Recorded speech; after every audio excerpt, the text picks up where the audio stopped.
When we arrived on Amonkhet, we met two very different kinds of zombies. The black-aligned zombies animated out in the sand waste by something called the Wandering Curse, and the white-aligned serving mummies embalmed on purpose to serve the people of Amonkhet. Well, in Hour of Devastation, we meet a third kind of Amonkhet mummy, and it's a lot worse than the other two. It turns out that the people who die in glorious combat in the trials have been taken out. Their bodies have been taken not to rest and not for a paradise, but they've been taken out and coated in this bluestone material called lazotap, purpose unknown for the moment.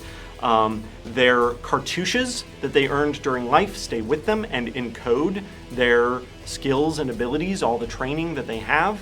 And so now we see that, in fact, the purpose of these glorified deaths, the purpose of these trials, was to create people in their physical prime, incredibly well trained, who can then die, be coated in lazotep, be raised as zombie Eternals, and fight as the most incredible undead army any world has ever seen.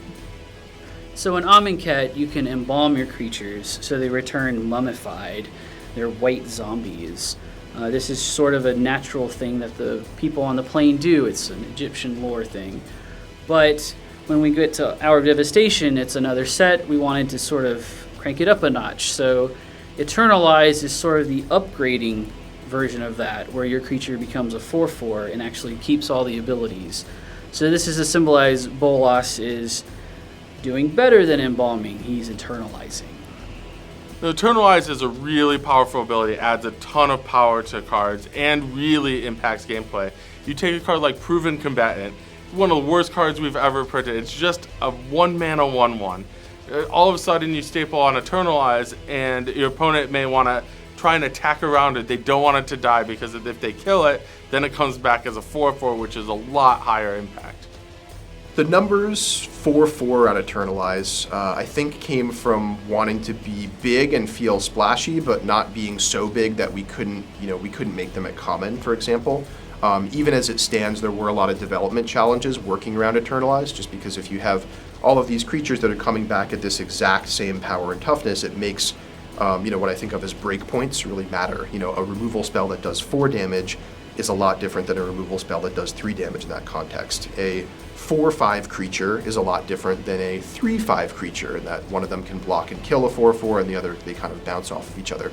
So it created a lot of situations where power level was very, very sensitive to just tweaking one number up or down by a point. That said, it was really enjoyable to develop the set around that, and I think that we were able to do a really good job with making Eternalize work. But it was something that we had to think a lot about from a power balance perspective. Okay, so in Amonkhet, we saw the people go through the trials and they died and they got taken off on a barge across the ocean or whatever, across the waterway, through the gates and something.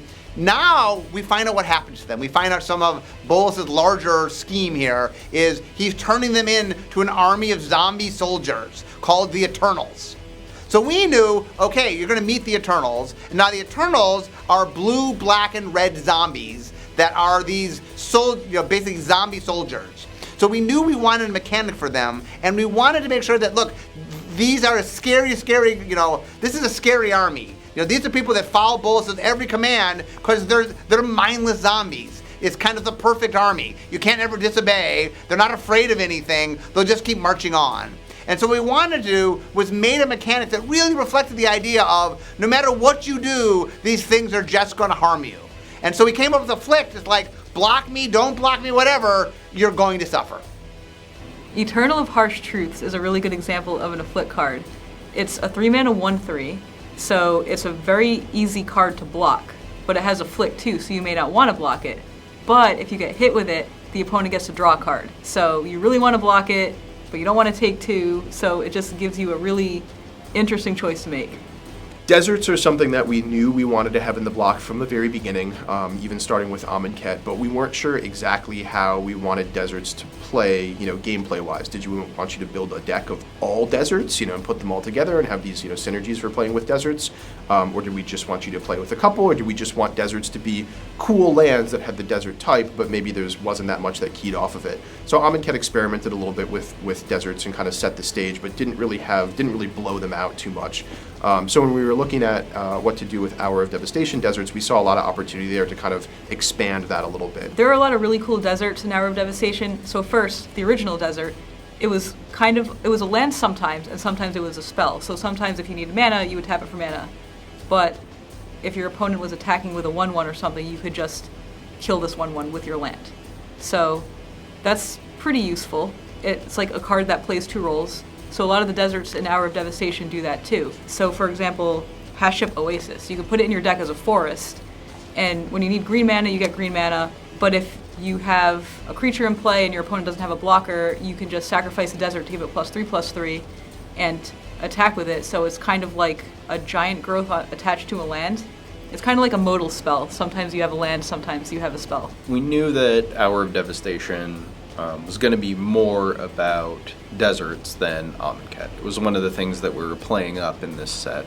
And so we have a common cycle of creatures that all care about deserts. And, it wasn't in, playtesting and balancing the set that we figured this out, but I'm really happy to see that the creative team came through with putting some camels on these cards that care about deserts. Just works really well and adds a nice piece of flavor to the set. So in Amonkhet, the exert mechanic was on attacking creatures. So you would attack with a creature, exert it, and your creature would get a stat bonus or a keyword ability or something. But in Hour of Devastation, the exert mechanic evolved a little bit. So instead of exerting your attackers, you would just exert your creatures for really cool effects. So for example, Pride Sovereign is a cat that you can pay white mana and tap it and exert it and make 2 cat tokens. And the card gets +1/+1 for each other cat you control. So you can just keep this guy, tap for a turn, make some cat tokens, and then when it finally does untap, it's gigantic.